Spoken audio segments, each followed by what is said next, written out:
जैसा कि दोस्तों प्रीवियस पार्ट में हमने एंथोसिरॉस के रिप्रोडक्शन और फर्टिलाइजेशन के बारे में पढ़ा। आज के इस वीडियो में हम जानेंगे कि कैसे फर्टिलाइजेशन के बाद स्पोरोफिटिक जनरेशन का फॉर्मेशन होता है। तो स्पोरोफिटिक जनरेशन बहुत ही इंपॉर्टेंट है और एंथोसिरॉस के स्पोरोफाइट का स्ट्रक्चर आपके एग्ज़ाम में पूछा जाता है। तो एग्ज़ाम के पॉइंट ऑफ व्यू से भी देखा जाए तो ये टॉपिक मोस्ट इम्पॉर्टेंट है। तो आइए आज के वीडियो की शुरुआत करते हैं और बात करते हैं हम एंथोसिरॉस के स्पोरोफिटिक जनरेशन और स्पोरोफाइट के बारे में। तो आइए सबसे पहले हम बात करते हैं स्पोरोफिटिक जनरेशन की। ऊस्पोर is the started off sporophytic generation.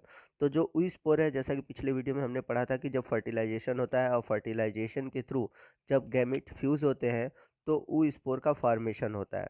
After fertilization the oospore enlarge in size and fill the cavity of the venter. तो फर्टिलाइजेशन के बाद जो स्पोर बनता है इसकी साइज़ बड़ी होती है और ये जो नीचे की यानी कि आर्चिगोनियम की जो नीचे की कैविटी वेंटर है इसको भर देता है। The sporangium appear like the bristle और horn, hence the species is called hornwort. तो आप जब थैलस के ऊपर स्पोरेंजियम को देखेंगे तो ये आपको जानवरों के सींग की भांति या फिर कह सकते हैं कि सूअर के जो कड़े बाल होते हैं उस जैसा दिखाई देता है। इसलिए हम एंथोसिरॉस को हॉर्नवर्थ भी कहते हैं। तो जैसा कि आप फिगर में देख सकते हैं, आपको ये खड़े स्ट्रक्चर दिख रहे हैं, लंबे लंबे हॉर्न की भांति। ठीक है, यही है स्पोरोफाइट। और नीचे की तरफ जो आपको ग्रीन कलर का स्ट्रक्चर दिख रहा है ये एंथोसिरॉस का थैलस है। तो आइए नेक्स्ट हम डिस्कस करते हैं कि कैसे स्पोर से स्पोरोफाइट का डेवलपमेंट होता है। The first division of zygote is vertical, this is the characteristic of anthocerotales. तो जो जाइगोट है उसमें पहला जो डिवीजन होता है वो वर्टिकल होता है। इसके पहले अभी तक हमने जितने भी जनरा पढ़े हैं उसमें आपने जो डिवीज़न देखा था, फर्स्ट डिवीज़न देखा था जाइगोट का, वो ट्रांसफर था। बट जो एंथोसिरोटेल्स होते हैं उनमें जो फर्स्ट डिवीज़न होता है जाइगोट का वो वर्टिकल होता है। The second division is transverse and is so oriented that the upper two cell are usually longer than lower two. तो जो सेकेंड डिवीज़न होता है वो ट्रांसवर्स होता है जिसके थ्रू दो ऊपर और दो नीचे की ओर सेल बनते हैं जिसे हम बोलते हैं क्वाड्रेंट स्टेज। इसमें जो अपर जो दो सेल होते हैं वो लंबे होते हैं जबकि नीचे के दो सेल जो होते हैं वो छोटे होते हैं। जैसा कि आप फिगर में देख सकते हैं, सी में ऊपर की ओर आपको दो लंबे सेल दिख रहे हैं और नीचे की ओर दो छोटे सेल दिख रहे हैं। तो यहाँ पे कुल 4 कोशिकाएं हैं, इस वजह से इसको हम बोलते हैं quadrant stage. All the 4 cell divide vertically wall to produce 8 cell which is called octant stage. The 8 cells are arranged in 2 tiers of the 4 cell each। तो सी में बनी हुई जो चारों कोशिकाएं हैं ये फिर से वर्टिकल वॉल का फॉर्मेशन करते हैं और जिसके थ्रू ऑक्टेंट स्टेज बनाते हैं, मतलब 8 कोशिकाओं का स्टेज बनाते हैं जिसमें कि 4 जो सेल होते हैं आगे होते हैं और 4 पीछे होते हैं। यानी कि ये 2 टीयर्स यानी कि 2 लेयर की स्ट्रक्चर बनाते हैं जिसमें कि 4 कोशिकाएं होती हैं, जिसके कारण इसे हम बोलते हैं ऑक्टेंट स्टेज। तो फिगर में आप जैसा कि 4 सामने की ओर देख रहे हैं तो ये 1 टीयर्स हो गया और आपको 4 पीछे की ओर है तो ये दूसरा टीयर हो गया। तो एक टीयर में 4 तो 2 टीयर में कितने हो गए, 8 सेल हो गए। In majority of the species like anthoceros fusiformis, anthoceros personii and anthoceros himalayensis, upper tiers of 4 cell divide by transfer division to form 3 tiers of 4 cell each। तो बहुत सारे जो एंथोसिरास की जातियां हैं जैसा कि मैंने ऊपर बताया, एंथोसिरास फ्यूजिफॉर्मिस, एंथोसिरास पर्सोनाई, एंथोसिरास हिमालयंसिस। तो इनके जो अपर टीयर होते हैं इनमें ट्रांसफर डिवीज़न होता है जिसके थ्रू 3 टीयर्स का फॉर्मेशन होता है, यानी कि 3 लेयर बन जाते हैं और तीनों में 4 सेल होते हैं। इस तरह से कुल 12 कोशिकाओं का स्ट्रक्चर बन जाता है। तो जैसा कि आप देख सकते हैं ई वाले फिगर में आपको 4 सेल दिख रहा होगा तो ये 1 टीयर हुआ। इसके पीछे 2 टीयर और हैं तो एक टीयर में आपको 4 सेल है, तो टोटल अगर हम 3 टीयर का ले तो 12 कोशिकाएं आपको मिलेंगी। The lowermost tier form the foot and middle tiers form the meristematic zone and uppermost tier develop into capsule. तो ये जो स्ट्रक्चर बना हुआ है इसमें जो लोअर मोस्ट यानी कि सबसे नीचे की ओर जो टीयर होता है वो फुट का फॉर्मेशन करता है और जो मिडिल टीयर होता है वो मेरिस्टेमेटिक जोन का फॉर्मेशन करता है और जो सबसे ऊपर की ओर टीयर होता है वो कैप्सूल का फॉर्मेशन करता है। अब फिगर में देख सकते हैं कि नीचे वाला जो रीजन है इसको क्या लिखा गया है, फुट इनिशियल लिखा हुआ है। बीच वाले रीजन को लिखा हुआ है सीटा इनिशियल्स, और जो सबसे ऊपर की ओर है उस पर लिखा हुआ है कैप्सूल इनिशियल। तो जो नीचे वाला रीजन है वो फुट का फॉर्मेशन करता है, बीच वाला रीजन सीटा या फिर हम कह सकते हैं मेरिस्टेमेटिक जोन का फॉर्मेशन करता है, क्योंकि इसका ये जो रीजन होता है बहुत लंबा होता है। और जो लास्ट ऊपर की ओर रीजन है वो कैप्सूल का फॉर्मेशन करता है। The four cell of the lower tiers divide by irregular division to form broad bulbous foot made of the parenchymatous cell। तो जो नीचे के जो टीयर्स के 4 सेल होते हैं उनमें इरेगुलर डिवीजन होता है, जिसके कारण वो फूल जाता है, बल्बस हो जाता है, और ये पेरेंकाइमेटस सेल का बना हुआ फूट का फॉर्मेशन करता है। The uppermost tier of the four cell which form capsule divide by 1 to 2 transverse division to form 2 to 3 tiers of cell.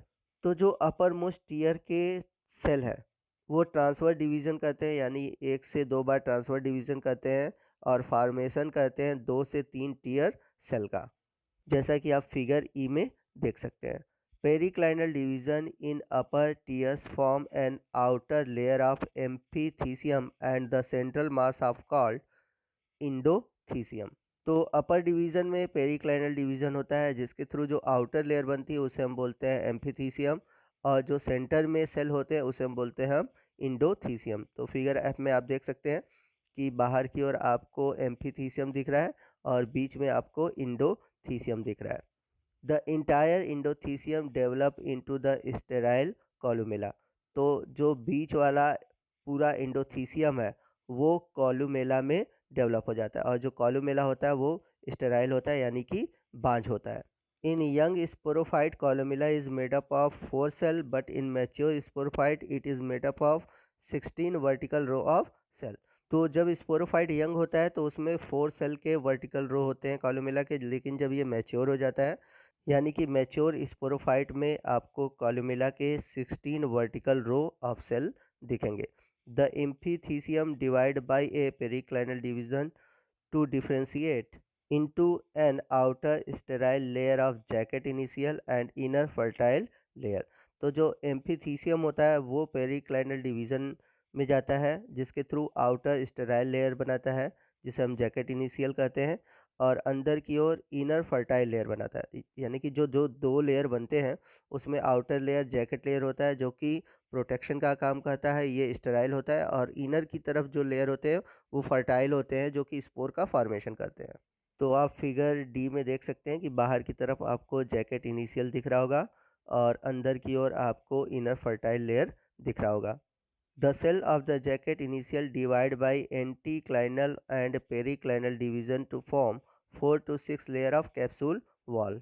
तो ये जो जैकेट इनिशियल बने हैं इनमें लगातार आपको एंटीक्लाइनल और पेरिक्लाइनल डिवीज़न देखने को मिलेगा, और यही आगे जाकर 4 से 6 लेयर बनाते हैं कैप्सूल वॉल का। The outer most layer of the capsule wall is called epidermis. और जो कैप्सूल वॉल की जो सबसे ऊपर की ओर लेयर होती है, सबसे बाहरी जो लेयर होती है वो कहलाती है epidermis. The cell of the inner layer of capsule wall have chloroplast. और इसके जो अंदर की लेयर होती है, यानी कि कैप्सूल वॉल की जो अंदर की लेयर होती है उसमें क्लोरोप्लास्ट पाए जाते हैं।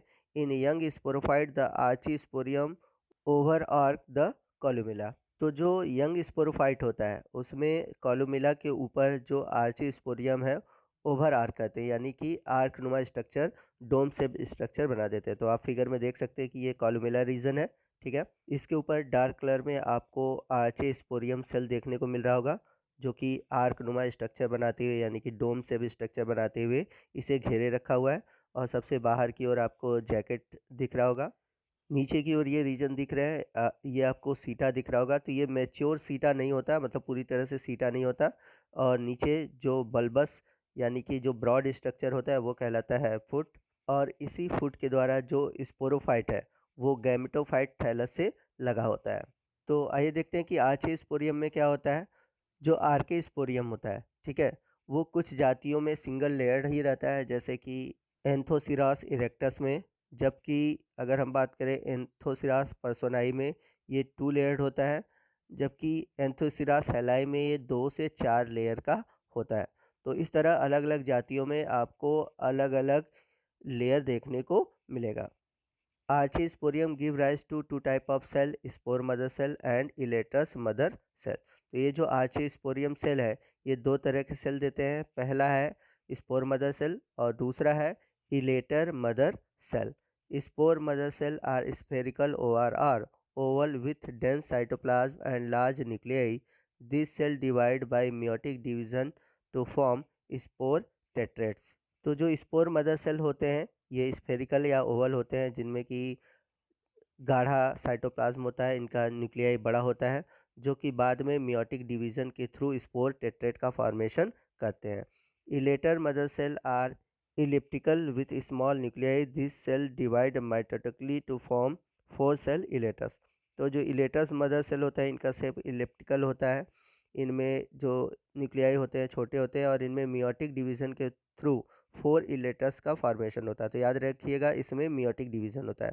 The 4 cells of letters may remain attached to each other or may break into 1 cell to 2 cell or 3 cell unit. The broken unit is called pseudo-elaters। तो इनके जो 4 सेल इलेटस होते हैं, अगर ये 1 सेल 2 सेल या 3 सेल में टूट जाते हैं तो इनके जो ब्रोकन यूनिट होते हैं उन्हें हम स्यूडो इलेटस कहते हैं। यानी कि जब ये टूटा हुआ जो नया भाग बनता है वो स्यूडो इलेटस कहलाता है। तो दोस्तों आज के पार्ट में इतना ही। नेक्स्ट पार्ट में हम एंथोसिरॉस के मैच्योर स्पोरेंजियम के एनाटॉमी के बारे में डिटेल से जानेंगे, क्योंकि वीडियो लंबा होने के कारण आप पेशेंस नहीं रख पाएंगे, बोर हो जाएंगे, इसलिए नेक्स्ट पार्ट में हम मैच्योर स्पोरेंजियम के बारे में देखेंगे। तो इम्पॉर्टेंट टॉपिक है, इसको देखना मत भूलिएगा, ठीक है। तो आज की वीडियो में बस इतना ही। आपको आज का वीडियो कैसा लगा कमेंट करके ज़रूर बताइएगा। वीडियो अच्छा लगा हो तो वीडियो को लाइक और शेयर करना मत भूलिएगा। और यदि आप हमारे चैनल पर नए हैं और अभी तक आपने हमारे चैनल को सब्सक्राइब नहीं किया है तो प्लीज़ हमारे चैनल को सब्सक्राइब कर लीजिए और बगल में जो बेल आइकन है उसे प्रेस करना मत भूलिएगा। तो मिलते हैं नेक्स्ट पार्ट में नेक्स्ट टॉपिक के साथ। तब तक के लिए जय हिंद, जय भारत।